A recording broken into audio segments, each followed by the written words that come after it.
No dia 19 de fevereiro, assim que eu recebi a notícia da manchete que chocou todo o Brasil, de que um homem de 35 anos foi considerado um marido de uma criança de 12 anos.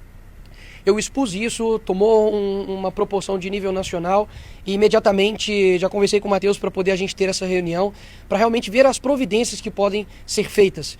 Ele me disse que já foi instaurado um processo administrativo. O fim desta punição pode ser o afastamento, né, aí deste cargo. A gente sabe que gera uma revolta absurda, principalmente nos pais, nas mães, em todos nós, porque o caso ele é extremamente atípico. É uma mãe que sabia do que estava acontecendo, um homem de 35 anos que tinha relações sexuais com uma criança de 12, ou seja, é pedofilia, a lei é muito clara com relação a isso. Ele usava drogas em frente a esta criança, inclusive tinha ali, né, uma troca de dar cestas básicas, benesses àquela mãe, de uma forma, obviamente, de criar uma alienação ali naquela criança, né, naquela vítima. E a gente precisa, né, obviamente, tomar uma providência. E esse desembargador, né, que foi o relator deste caso, outro desembargador ali daquele colegiado deu o voto de acordo e uma outra desembargadora foi contrário totalmente a este caso, mas com maioria de votos isso foi passado para frente, está indo agora, né, para a instância superior. Espero que isso seja revertido, mas a verdade é que na primeira instância tanto a mãe quanto este criminoso foi condenado a 9 anos de cadeia. Então, o que aconteceu, né, para esse desembargador dar essa decisão tão diferente, esdrúxula, juridicamente falando? E aqui eu não estou como um representante legislativo para poder afrontar decisões judiciais, mas eu tenho plena convicção de que dentro, né, do direito há diversas divergências e teses jurídicas, mas essa não se encaixa em nenhuma. Não existe numa decisão judicial o juiz alegar que é uma normalidade na comunidade. Ora, na minha comunidade onde eu nasci também tem crianças que são escravas do tráfico, por exemplo. Você não vai condenar esses criminosos porque há uma normalidade na comunidade. Então isso é assim um absurdo sem precedentes.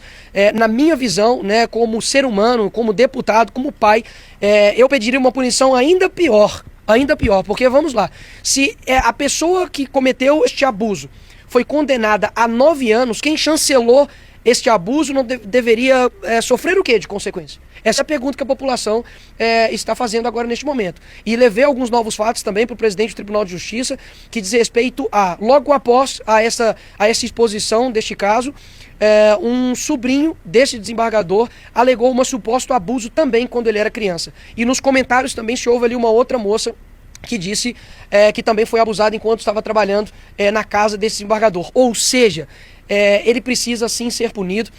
Matheus também me trouxe uma outra coisa que eu não sabia a respeito desse mesmo desembargador, de que ele estava, ele estava invalidado, né, ao seu trabalho pela UFOP, mas estava recebendo este salário. Ou seja, aposentadoria por invalidez, mas estava recebendo durante quantos anos? 13 anos. 13 anos o salário da UFOP. E ainda assim estava, né, trabalhando ali no colegiado da 9ª Câmara. Ou seja, para mim ele deve ser punido no rigor da lei, no sentido de ser afastado do cargo. Ele deve devolver o dinheiro que ele recebeu durante esses 13 anos. E para mim, agora eu falo aqui como Nicolas, sem envolver tribunal, sem envolver nenhum outro, de que para mim esse juiz ele deve ter uma punição ainda mais severa. Porque não tem como alguém dar uma normalização de uma decisão esdrúxula dessa. Então foi isso que nós fizemos aqui hoje e eu espero que realmente esse caso não se normalize aqui no nosso país, porque isso abre um precedente terrível para as crianças aqui do nosso país. Inclusive, até hoje não foi se colocado o Cadastro Nacional de Pedófilos. Nós aprovamos isso, foi sancionado e até agora o presidente Lula não operacionalizou isso. Ou seja, não está na minha mão mais. Aquilo que eu tinha que fazer como deputado federal, eu fiz, que foi votar, interceder para o aumento da pena de crimes hediondos. PT e PSOL votaram o contrário. Eu não quero colocar isso, está distante desse caso, tá? Eu não quero polarizar esse caso entre direita e esquerda, porque esse caso em específico é uma questão, sinceramente, para mim, humana. Quem tiver do lado do criminoso, um cara de 35 anos, que está abusando de uma criança de 12 anos e usando droga na frente dela e comprando a mãe dela com cesta básica, sinceramente, para mim, perdeu qualquer tipo de sanidade mental. Então eu não quero polarizar esse caso e não estou fazendo isso. Só estou te respondendo o quê? No caso específico de medidas que a Câmara Federal pode fazer, nós fizemos.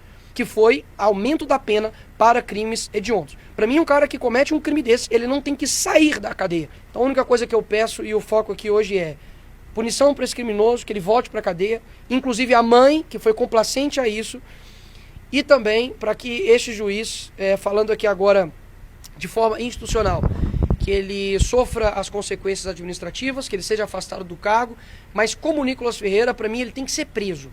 Essa é a minha como Nicolas Ferreira, tá certo? Não envolvendo tribunal, não envolvendo nenhum outro, porque afinal de contas, se esses dois foram condenados a 9 anos por cometer um crime, quem chancela esse crime, não acontece nada. Então, assim, o que isso passa para a sociedade? Esse é o ponto que é principal aqui, que eu acho que deva ser levantado.